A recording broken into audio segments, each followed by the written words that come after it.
సోదరులారా, మహాత్మా గాంధీ జాతీయ గ్రామీణ ఉపాధి హామీ చట్టాన్ని పునరుద్ధరించాలని, విబి గ్రామ్జీ యాక్ట్ని రద్దు చేయాలని జూలై 1వ తారీఖు నాడు దేశవ్యాప్తంగా జరుగుతున్నటువంటి నిరసన ప్రదర్శనలో తెలంగాణ రాష్ట్రంలో రైతు సంఘం, సిఐటియు, వ్యవసాయ కార్మిక సంఘాలు గ్రామీణ ప్రాంతంలో పెద్ద ఎత్తున నిరసన కార్యక్రమాలకు ఈరోజు పత్రికాముఖంగా పిలిపివ్వడం జరుగుతుంది.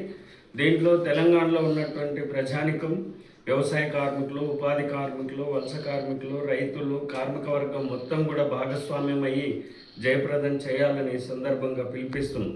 విబి గ్రామ్జీ యాక్టు ద్వారా రానున్న కాలంలో వలసలు పెరిగే విధంగా ఉన్నాయి. వలసలని నివారించేటటువంటి చట్టం ఇది. కానీ ఆ వలసలను నివారించి గ్రామీణ పేదరికానికి, కుటుంబాలకు ఆర్థిక స్తోమతని కల్పించినటువంటి మహాత్మా గాంధీ ఉపాధి హామీ చట్టాన్ని ఈనాడు బీజేపీ రద్దు చేసింది. కాబట్టి ఇది పేదల పక్షాన కాకుండా ధనవంతులు, కాంట్రాక్టర్లు, కార్పొరేట్ల పక్షాన ఈనాడు చట్టాలు రూపకల్పన బీజేపీ చేస్తుంది. కాబట్టి ఈ చట్టంలో కూడా కాంట్రాక్టర్లకు ప్రమేయం కలిగించేటటువంటి విధంగా ఉంది. వ్యవసాయ సీజన్లో సంవత్సరంలో 60 రోజులు పని దినాలు బంద్ చేయాలనేది కూడా చట్టంలో పొందుపరిచిండ్రు. బడ్జెట్లో కోతలు విధిస్తున్నారు, జాబ్ కార్డులని తొలగిస్తున్నారు, 2 పూటల ఫోటో విధానాన్ని తీసుకొని వచ్చి కార్మిక వర్గానికి తీవ్రమైనటువంటి ఇబ్బందులు కలిగిస్తున్నారు.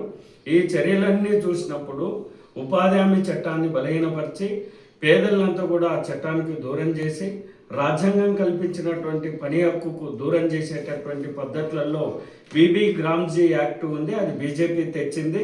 కాబట్టి బీజేపీ విధానాలని ఈ చట్టాన్ని పూర్తిగా విస్మరించేటట్లు వ్యతిరేకిస్తూ దీన్ని రేపు జూలై 1వ తారీఖు నాడు పెద్ద ఎత్తున గ్రామీణ ప్రాంతాల్లో, గ్రామ సచివాలయాల ముందు, గ్రామ పంచాయతీల ముందు, మండల కార్యాలయాల ముందు ఈ నిరసన ప్రదర్శనలో కార్యక్రమాలు జరుగుతున్నాయి.